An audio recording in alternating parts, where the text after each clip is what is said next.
About to begin. Thank you so much. Thank you for coming inside. We're just about to begin. All right, ladies and gentlemen, can I hear a big round of applause for everybody out here? Thank you. Come on. Yes, there's some glasses out there, so we'll just get the hotel organized. So please mind the glasses on the table. Start the session. It's time we started the session. The session is titled as Offline Tracking Using Sitecore Universal Tracker, which will be delivered by Akshay, Sura and Kamruz, Jaman. They're on stage. Allow me to introduce them to you, ladies and gentlemen. They're partners at Konabos Consulting. They have 13 MVPs between them, and they're part of the organizing team for SUGCON India. And ladies and gentlemen, I must tell you that they are the top 5 community contributors. We're looking at the creme de la creme out here on stage. Ladies and gentlemen, can I hear a big round of applause?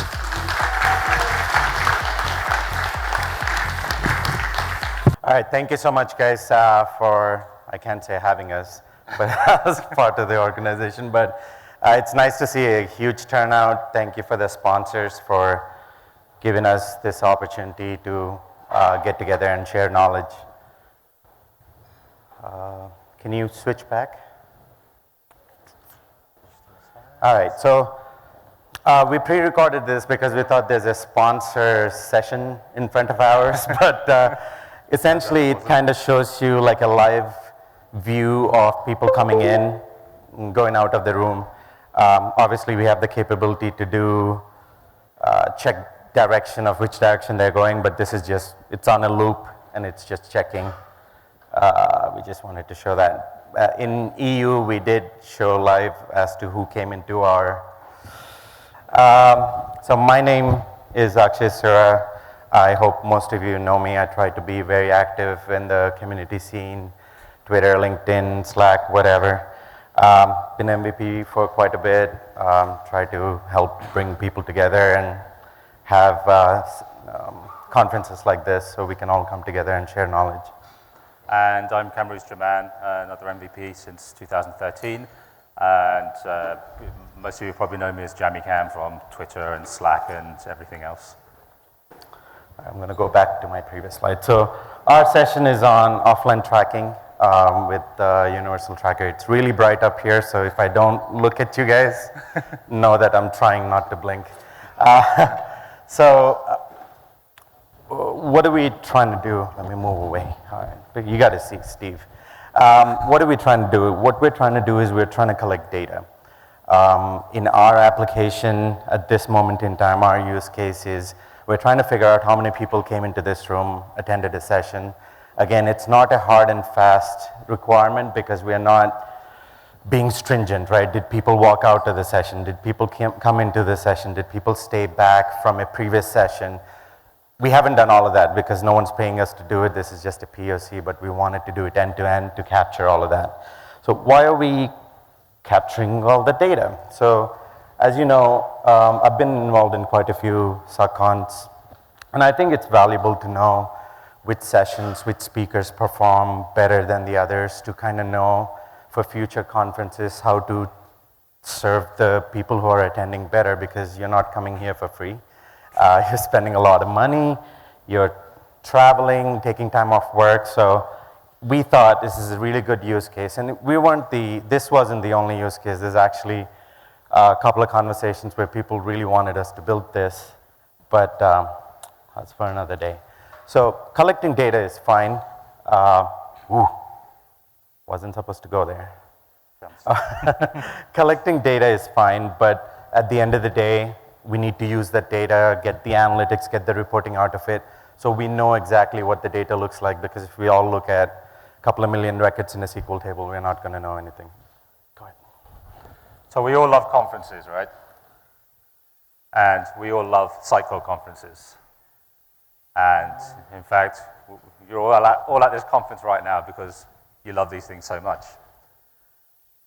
Well, why do we come to these conferences? Well, we come to learn. We come to learn about Sitecore, the new technologies, the new features, what's cool, what people are doing with Sitecore, what new technologies they're using with Sitecore, how to shoot t-shirts out of cannons with Sitecore. and to generally have a lot of fun, right?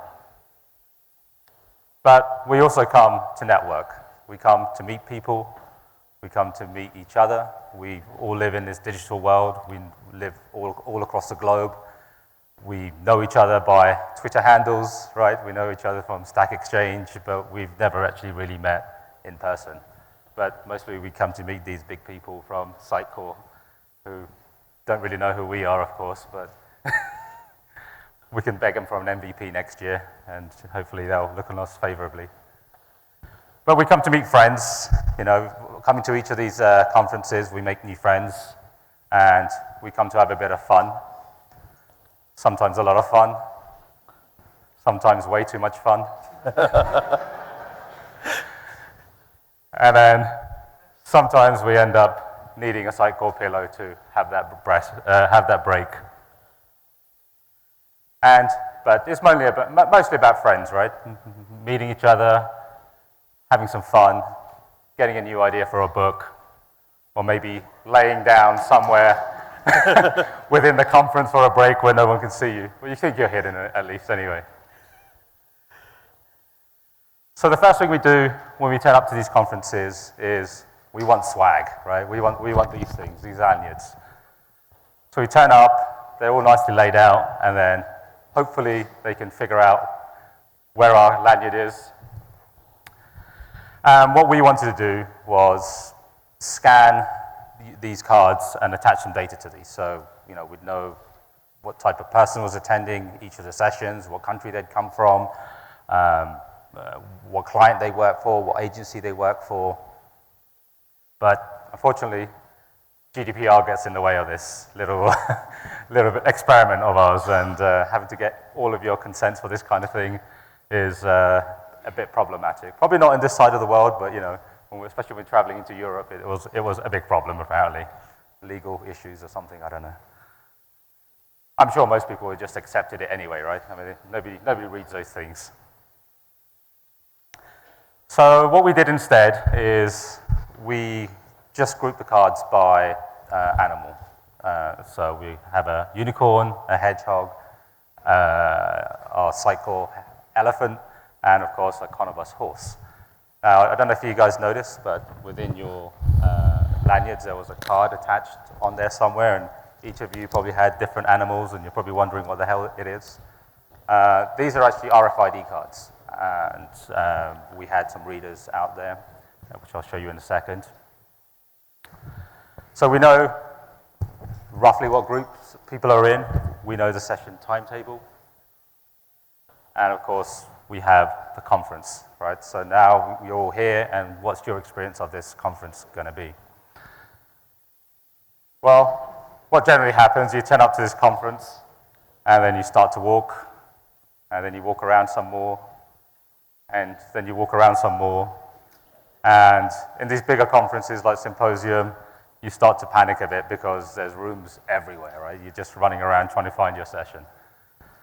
And you just, at some point, you're just headlessly running around. Now, those of you who were at Symposium last year, I'm sure a lot of you, I'm guessing a lot of you were not, but that was a very different conference experience. So there was 2 buildings, and it was about a 15-minute walk between each of the buildings, unfortunately. So there was a lot of walking involved in this, at this conference. It's good for the exercise, of course, but so some of us decided that we needed some local transportation to get around between each of the buildings. But by the end of it, for the rest of us, it felt like we were having to just somehow make it from one building to the other to get to this conference, to each of the conference sessions. That is, of course, when you turn up to these conferences, to the session, and they've locked the doors because these sessions are so popular. And it doesn't matter what you do, what you really actually want is some sort of magic door just to be able to get through. And since we have the doors, what we figured we'd do is have some scanners at these doors, which would be able to read these RFID cards. These are long-range RFID cards. Most of you probably know of RFID cards from contactless on your credit cards and that kind of stuff. These RFID cards we can read with this special reader at a long distance, so up to 5 or 6 meters in this particular case, so we don't have to go and tap at a close range. So using this, we figured we'd be able to gather this kind of analytics and push it into Universal Tracker. Okay. So what we figured before we started this is we'd scan the cards, we would push it into Azure IoT Hub, and we would have some sort of a .NET Core application or something which would pull this data and do some sort of magic with it somewhere, and then we'd get that into Sitecore after that somehow. And this was before we'd figured out the Universal Tracker parts of it. Now, before going into Universal Tracker, I just want to talk a little bit about analytics in Sitecore and where we were and where we've come. So Sitecore first introduced analytics with the online marketing suite, which got released in Sitecore 6.2. And that was back in 2009, 2010-ish, right? That's actually one of the, I started around 6.0 on a project, and this was the first bit of analytics that Sitecore introduced, but it was all very web-driven traffic, right? You go to a page, it records that you visited it. Nothing too fancy going on. And then 6.4 was released in 2011-ish, and that started to add the page editor, and it started to add more stuff with the analytics. So now that the page editor was in there, we could have a WYSIWYG editor for designing pages and stuff, and all of a sudden we can do personalization. You know, we have those personalization rules, we can go in, we can create different personas, and we can use that analytics to our advantage now. And then XDB was the next big iteration of the analytics. It quickly became apparent that there was a lot of data being collected, and Sitecore had visions of collecting even more data. And at the time, SQL Server was not, you couldn't scale it, right? You could only scale it vertically, and then you just end up with these massive databases, and it would you just run out of space essentially. So Sitecore introduced MongoDB in XDB. Of course, nobody really talks about 7.5, so 8.0 is probably the first usable version that everyone's used to. But this allowed us to capture big data. And then Sitecore 9 introduced XConnect. This is a layer on top of XDB, and you use that to interact with whatever analytics you're collecting and whatever you need to do with that. So we figured that what we're going to have is we're going to have a day one, and that would be our interaction. And within that day, we'll have a number of events happening. So as you come into each session, that register as an event within that interaction. And then day two would be another interaction, and so on and so forth.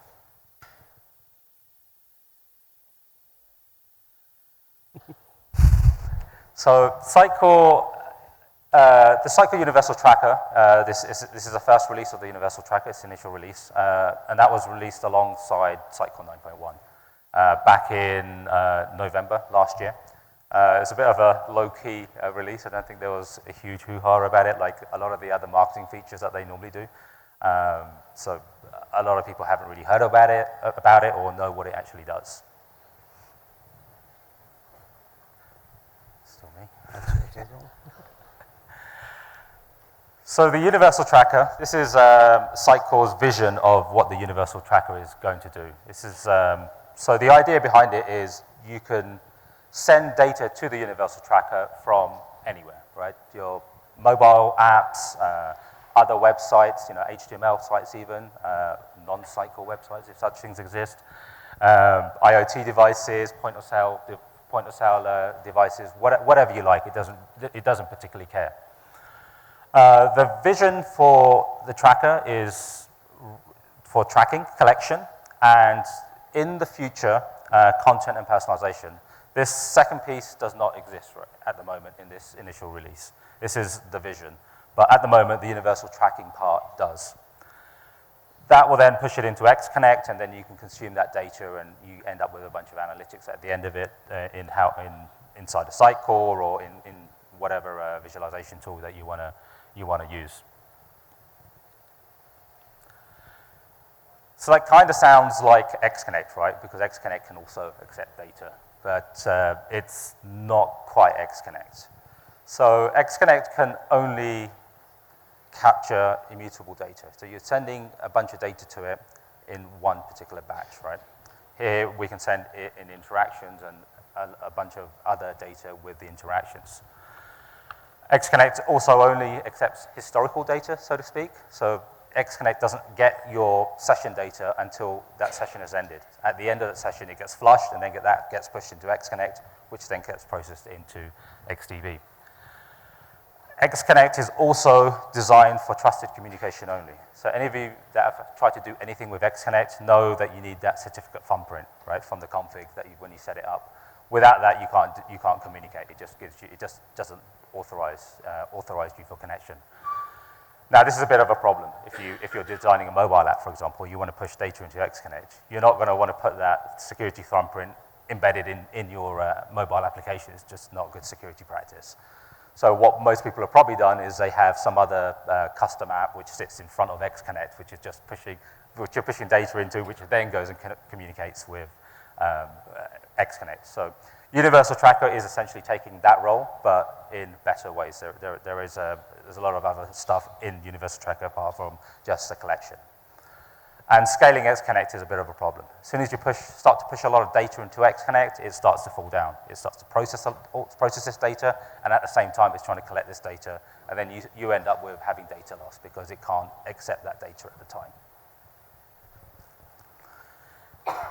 So we just went through part of this. I'll just skip through that.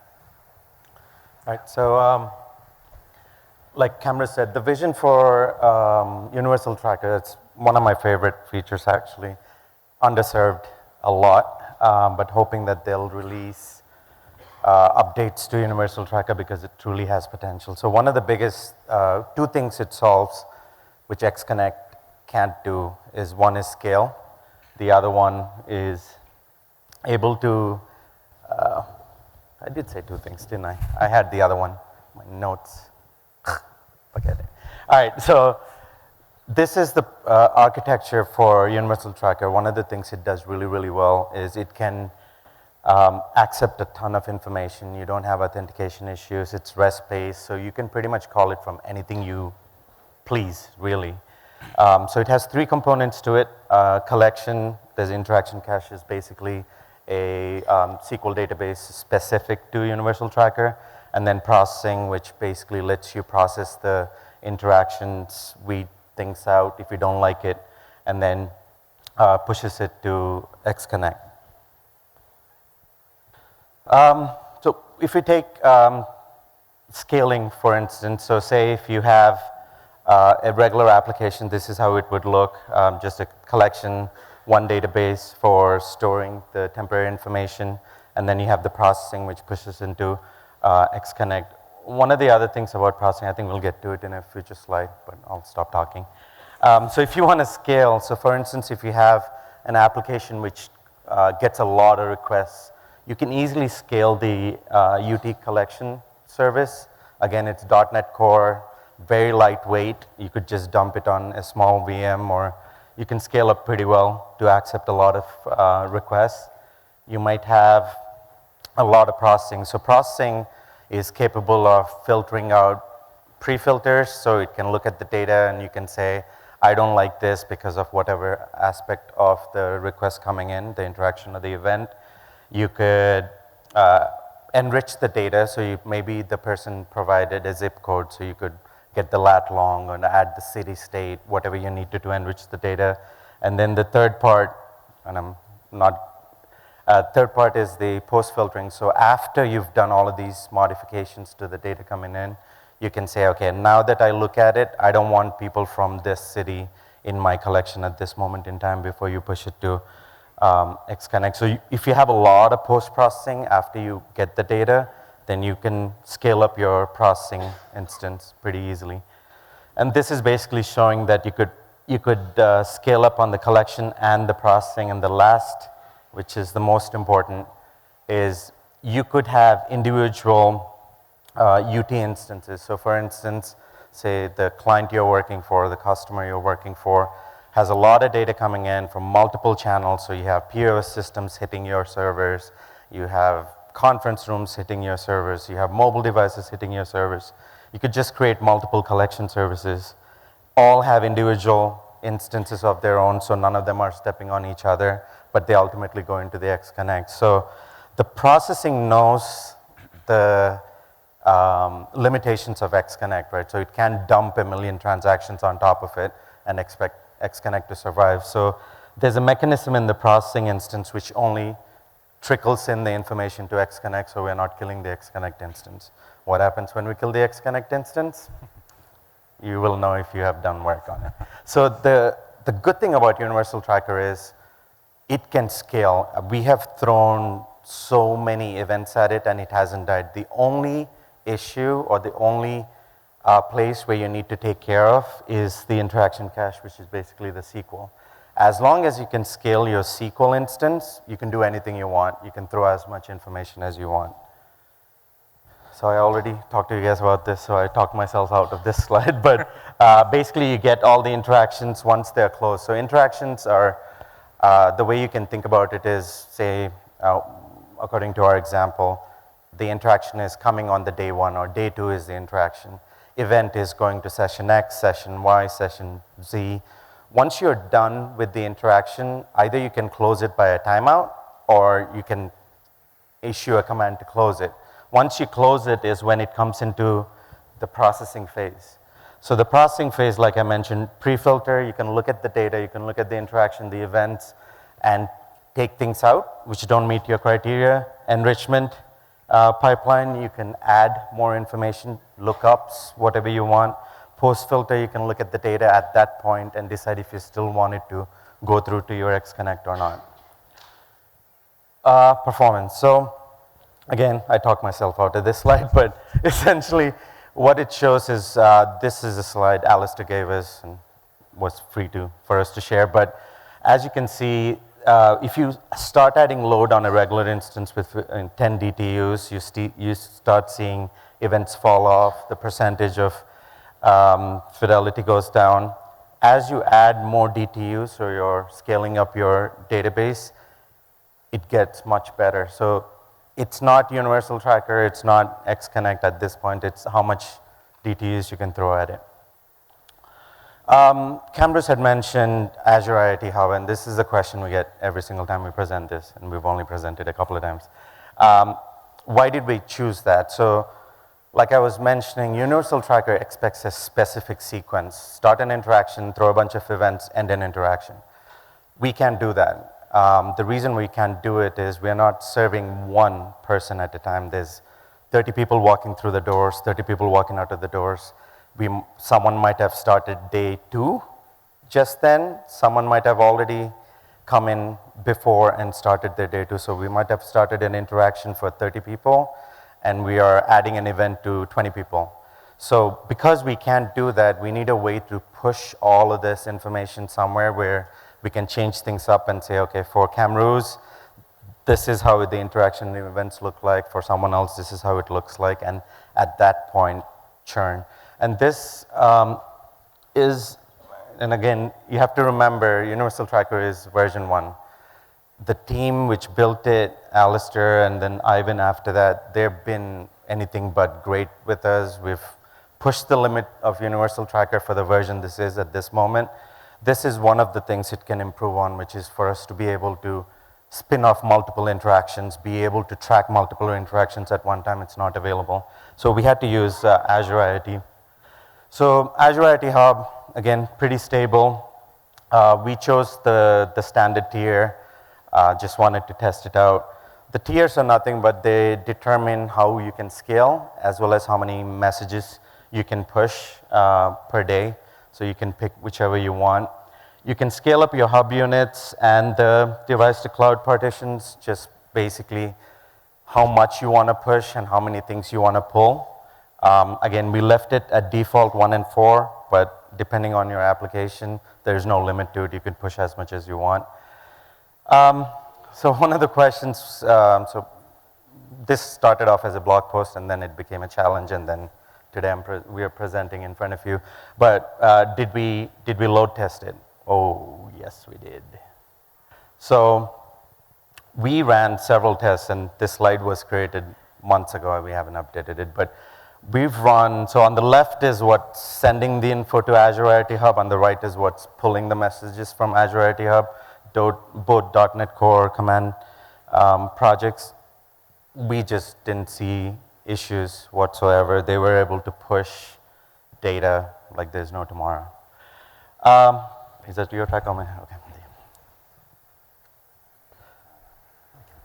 So we know that we need to start sending some data, right, now into the Universal Tracker.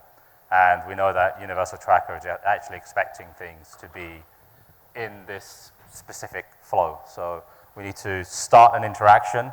Once we've got that interaction, we can then start throwing events, multiple events at that, to register with that interaction, and then at the end, at some point, we can either time it out or close that interaction. Universal Tracker is actually really, really simple.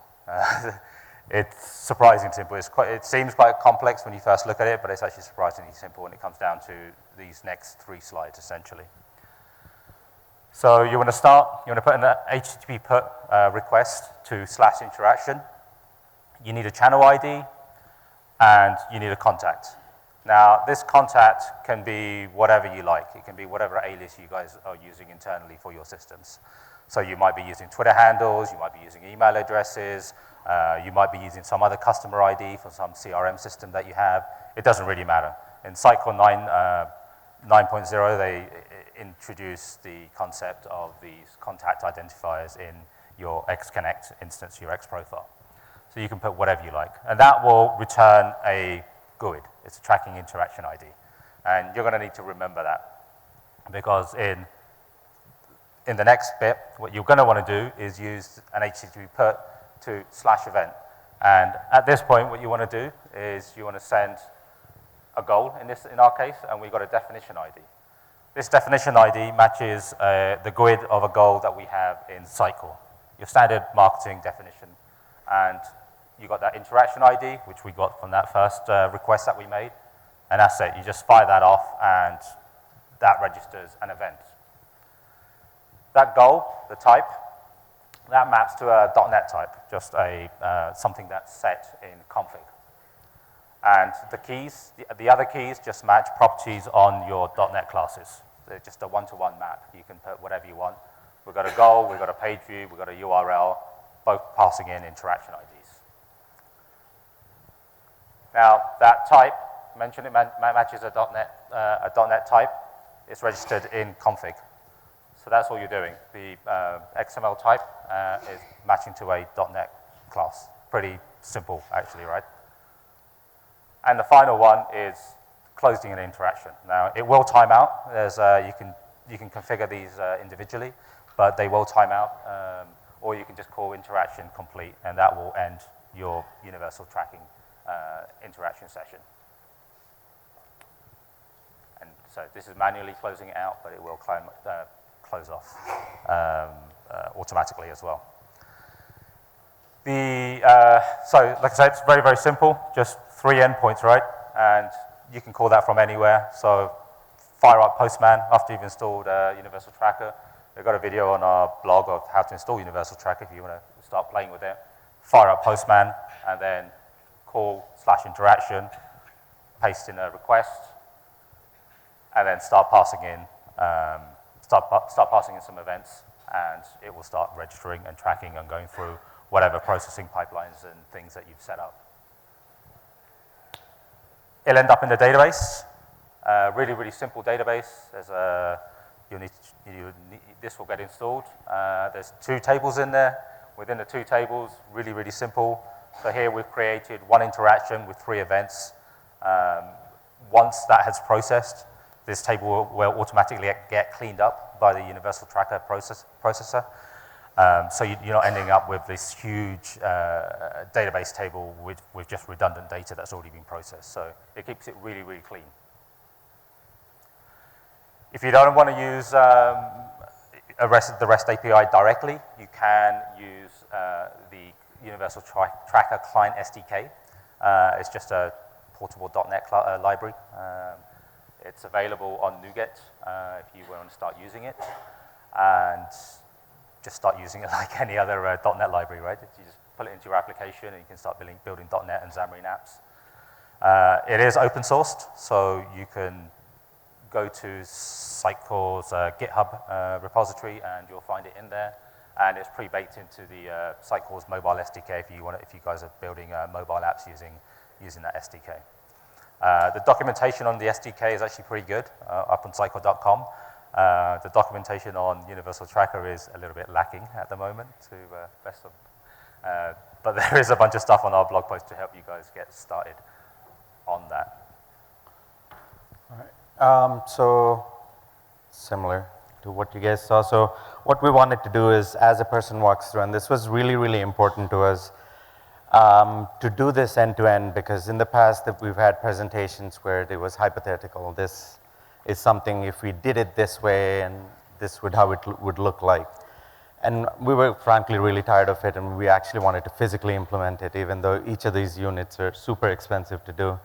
One of the main requirements we wanted to do, unlike if you guys have been to Symposium, they have to manually scan your badge to go into the room. We didn't want to do that. We didn't want to add anything additional for anyone to do it, because frankly, I wouldn't do it. So as you walk through the door, we scan the lanyard. It automatically pushes it to Azure IoT Hub. And one of the most important things about Azure IoT Hub as well is RFID scanners, unlike a barcode scanner, does not scan once and just keep quiet. As you're walking through, you might spend 3 seconds walking in front of it, and in 3 seconds, it scanned you already 50, 60 times. So it's a lot of data getting pushed, but again, we don't have enough time to say, okay, is this a new interaction? So we just push everything to Azure IoT Hub. A .NET Core process pulls it, pushes it to Universal Tracker, and lets it do everything else after that. So the .NET Core process actually pulls all the messages, arranges them according to the contact ID. So these cards don't have any information. They just have a unique GUID on each of them. So that's our contact ID. We know nothing more than that. So we just push it into Universal Tracker, close the session, let it do its business, and we don't touch it. As you can see, each of the devices they have, so we technically, depending on how many scanners we have, we could say this scanner is for that room, that scanner is for room 2. We know the goals, so each of the sessions was set up as a goal inside of Sitecore. I don't think we have a screenshot for that, but if you've set up goals in the marketing control panel, oh, I'm blind. So when you set up a goal, just make sure you deploy it. Unless you deploy and publish it, it's not available. So when XConnect processes it, if you're not published and deployed, it just will think that you're crazy. So each of the sessions was assigned a goal, which is the goal ID. So as people walk through it, like I mentioned, each contact has a GUID, which is unique on this. We know someone's walking through with this ID, they're walking through that door with that scanner, and because of the timing, so the sessions were replicated in a sessions, I don't think we have a screenshot for that, sessions database where we specified from this time to this time is the JSS session. So if people walked in, what's the time, and depending on that, we knew which session the person went to, and so we knew the goal ID. Now, we're really, really scared. I don't know if you guys know Mr. Thomas, but he's our community friend, and we're scared of the demo gods, honestly. So we pre-recorded our demo. So what we did is... Should we run the video again? Or did you close it? I closed it. So what we did, part of the reason why we pre-recorded the demo is we collected the data all day yesterday. And, oh, we forgot to mention that. So the event staff were nice enough to block the 2 doors, forcing you guys all to come from that door, which was nice of them. They did it for the first couple of sessions, so we got really good data. Remember that some of the sessions piggybacked onto the others, so some people didn't leave. So keep that in mind. Also, after the couple of the sessions, we had a break when all the pretty ribbons were taken out, so people were coming from all the doors, and we only had one door, which was scanning. Plus, on top of that, some really smart person unplugged our MiFi. So during the JSS session, we lost power to our only internet because we couldn't rely on this internet. So saying all of that, what we did is when we went back, we didn't work. So we had fun. So this morning, we ran through all of our processes to make sure all the goals were met. They're processed in XConnect, and once it was done, I won't speak out of turn because there's several slides after this, we had to pre-record that. So this is the video. So essentially, what it's going to show is we'll go to the experience profile. That should show all the contacts. We have no clue who these contacts are because we don't know who these cards are. So we have a bunch of, for each of the cards, there's a contact in there. If you look at a contact, we do know based on the card ID if they're a unicorn, if they're a hedgehog or an elephant. Don't know if you can see it, but there are page events where you can see they attended the conference, they went to What's New, they went to JSS, they went to the Microsoft. So this person actually went to all the sessions, which is really nice. It's a good attendee. Good attendee, yeah. But we don't know who they are, so we can't give them a present. And if you can look in the activity, it records it. And one of the most important thing I want you to notice is the URI. We'll get to that in a second. Same thing with this person. Again, we identified them as an elephant. Not so many sessions, probably was taking calls or doing work, so we can't yell at them. Again, you can see the series of events. Another contact, again, a hedgehog. And all of these times are in UTC, guys, because the server is UTC. And again, you can see that they went to some events, not all. And again, they get recorded. So it's very, very seamless. Universal Tracker is one of my favorite because it's light, it's super easy, and it just does what it's supposed to, minus a few things, because it's a release one. The reason I mentioned the URI, and that becomes, we have another slide again, I'm talking out of turn, but Universal Tracker can track different kind of events. If page view, you could create your own custom events, like someone clicked on a button on a mobile app. You could have a POS system sending it. So you can customize whichever way you want. The bottleneck always is going to be XConnect because XConnect can only recognize page views. And that's, we'll get to that in a second. So the second demo is going to the experience analytics. Again, it'll look a little bit different. Same UI, so we'll take a look at the channels. So we created a custom or a channel called offline. I think it's already there. We probably just reuse that one. But that's the one which shows up. When we look at the goals, the most top goal is the registered for the SUGCON event because when we add the cards, we call it registered, and that's what gets recorded over there. Oh, I'm stealing your slide again. So we ran into a bit of a issue when we ran this through analytics in Sitecore's analytics dashboard. So Akshay mentioned that Sitecore's analytics is very web-centric, right? It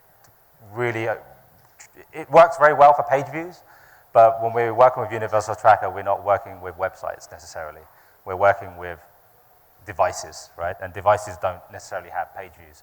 These RFID scanners we have are not page views, right? They're just scanning interactions and events in this instance. So we had to disable a bunch of stuff in order to get some analytics in there. And then we thought, okay, we'll take the deep dive and crack open Sitecore rocks and try and extend their reporting. But we found it pretty much impossible. We raised this to Sitecore, and they actually gave us a patch for one of their libraries a few days ago. So we'll start playing with this again, and we'll probably have a blog on this. But at the time, it was basically impossible to extend Sitecore's reporting to try and create some custom reports for this. So we fell back to Power BI, and this is probably a much better option for the reporting anyway, right? This is probably what your marketers are going to want to use. If you create reports in Sitecore's analytics reporting dashboard, you're creating very, very specific reports that you want for just that moment in time. If you shove this data into Power BI, what you're getting is giving the marketer the power to do what they want, when they want, and however they want to filter and slice this data. So that worked out quite well, and we also got to play with Power BI, right? So this is the analytics from the collection we made yesterday. And you can see on the very left, actually, the Konabos horse, very coincidentally, was the most popular animal by count as you were walking throughout the day. Throughout the sessions, actually, it was, this was the total number of scans, right? So multiple times. The unique scans was fairly even between all the 4 different types of animals. And that's to be expected. We had an equal number of cards that were handed out and distributed. The sessions, the most popular session was the first session, the opening keynote, unsurprisingly. And then a few people left for the second session.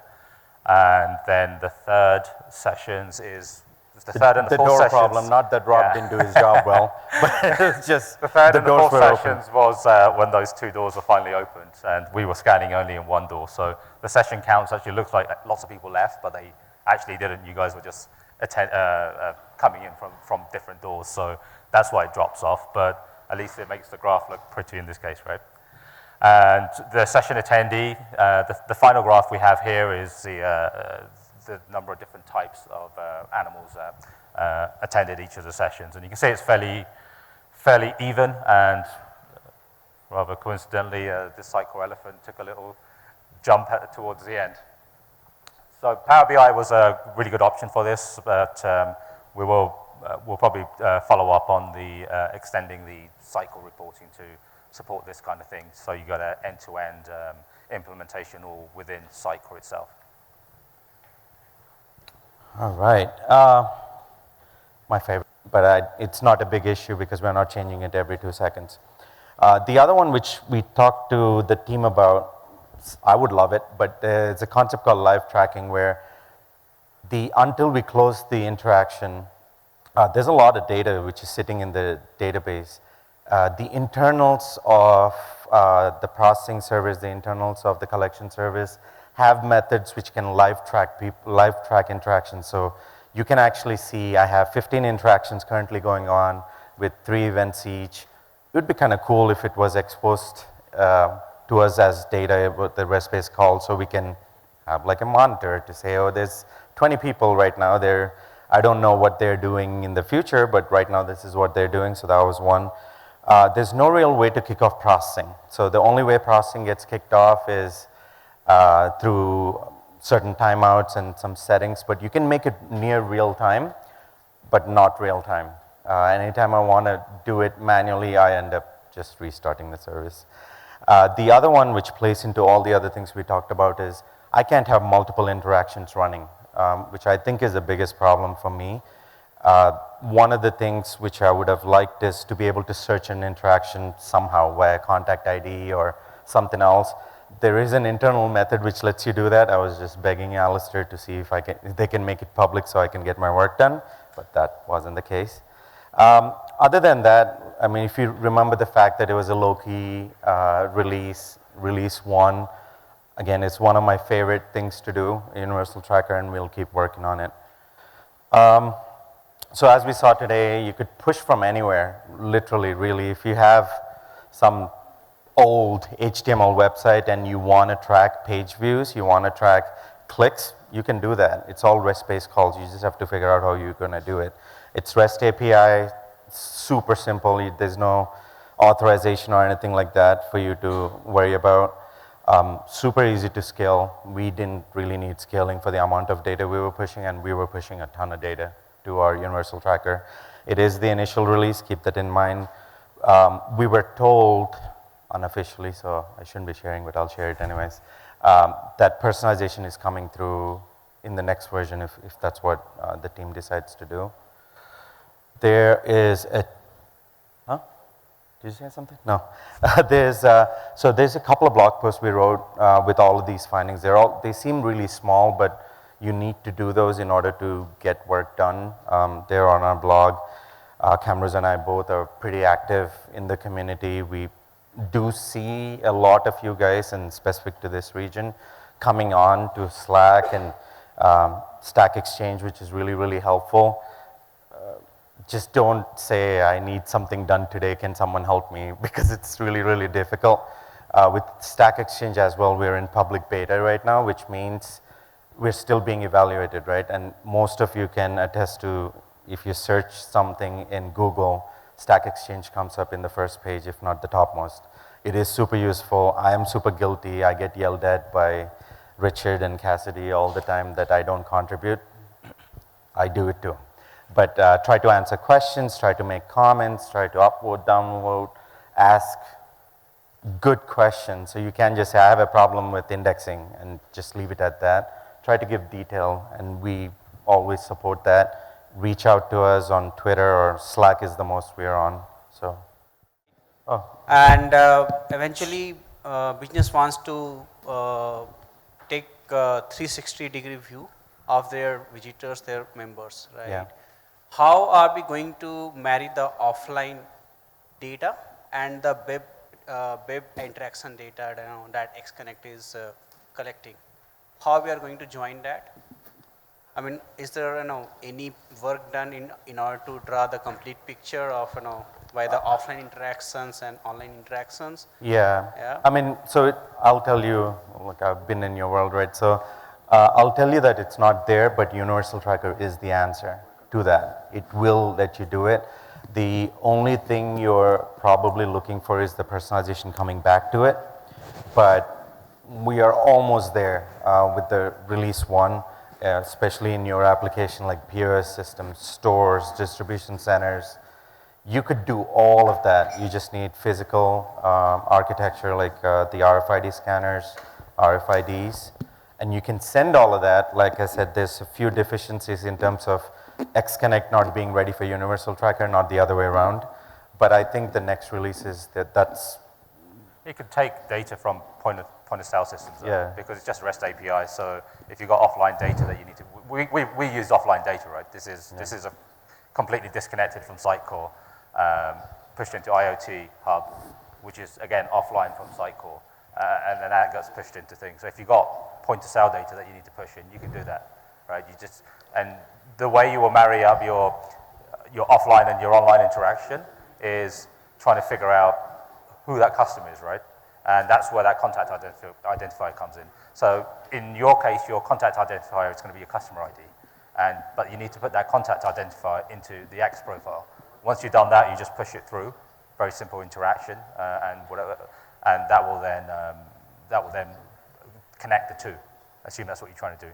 If you're in a shop, remember our commerce project last year? We did the loyalty plugin.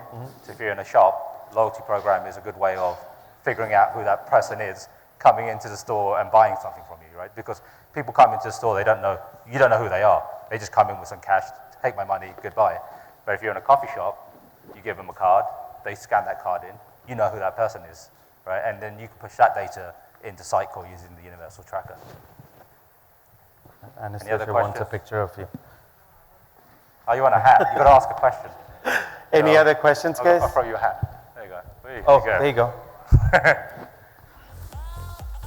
So as you told us that within the Universal Tracker, you are unable to capture the detail according to the user-wise. All the contacts are like the anonymous, right? So so that's not true. What we said in our application, it's anonymous. Actually, Universal Tracker is built to track a contact interactions in an offline mode. So if you know the person's contact ID, that's a better case scenario than an anonymous contact. So in our case, we have the speaker data, we have all the people who have registered here, and we have the profile of we know all of those users. We know a lot about you. Yeah. But the problem is that legal is the biggest thing. So I understand here it might be easier, right? But we have to go through Sitecore legal, do it in the US and the EU. So one of the requirements is that they felt even though the data was there, they had the data, right?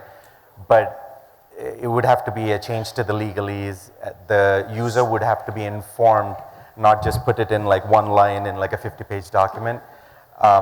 Especially GDPR had come into effect.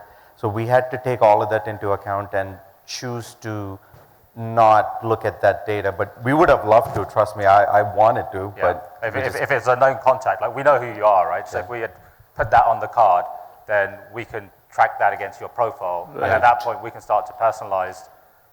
it would be personalize amazing for the website and your sponsors. website I could say, experience okay, there's based this on many that. MVPs in this room, go to start recruiting them.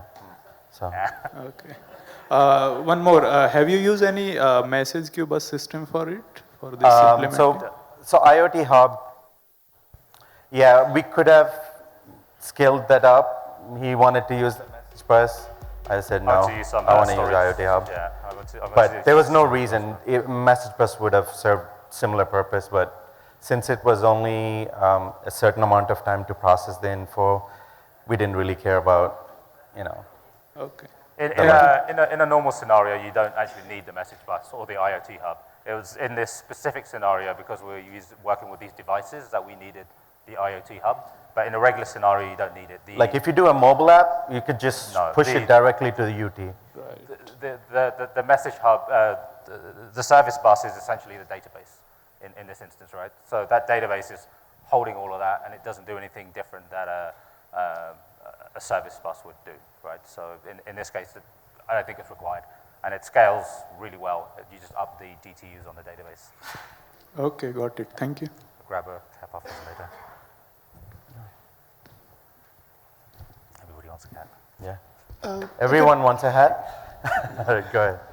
I could remember you explained when the person crosses the sensor, there's a bunch of collection of data being recorded in the collection database. So, is there any other way to just process the data and to have only one out of it? Or is this something like supposed to be done at the hardware level or at IoT level? Yeah, so what we ended up choosing, again, each of these is specific to the solution you pick, right? So in our case, we chose these RFID scanners. Thankfully, they have a piece of software running on the reader which weeds out a duplicate for 30 seconds or configurable amount, which we did. But even after that, if a person goes in and out of the same session, we couldn't weed them out at a reader level. That was taken out. When we take the messages out of the IoT hub, we then looked at the messages and took out the duplicates. So again, it truly depends on the solution you pick of what you need to do. In our application, that was the case. So. Okay. Because I could see the sensor, whatever we are using it here, it's not like the SIPE one, because SIPE one allows the person one by one, but whatever we are using it here, we can see 2 or 3 persons can enter together. Oh yeah, like when we had to tag all of these cards, all I did is I put like 100 or 200 in a bag and just put it in front. And it scanned all of them at once. Those are really powerful scanners. And I think there's a range of like 5 or 6 meters on that one. Yeah. So it captures like a lot of people at the same time. It's meant more for industrial use than light conference use that we did, but it was a good proof of concept, right? So Okay. Thank you. grab a hat. No more questions? Sorry, no more questions. They're kicking us out. Okay. We've got a bunch of hats. Come and find us and go on Anastasia. I'll ask for some JSS help later, but come and grab. We've got a few left, so come and grab a bunch from us. Let's go.